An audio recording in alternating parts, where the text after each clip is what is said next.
how to add echo effect in audio Capcut.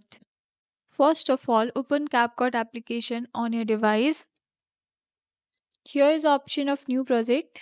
Tap on it and select the video you want to add echo on it. Now, at the bottom, here are a lot of options. Tap on audio, scroll side, and here you will find the option of extract. Tap on it.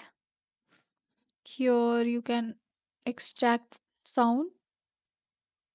Now, simply tap on this voice, and here a lot of options will appear at the bottom.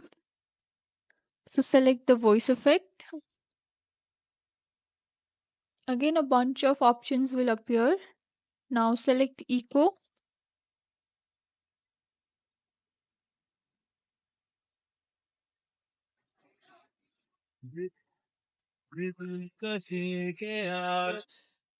And you can simply adjust the quantity and strength as per the requirement. And we are done.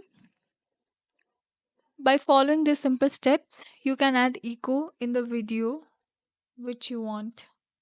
Thank you for joining us in this tutorial. See you guys in the next video.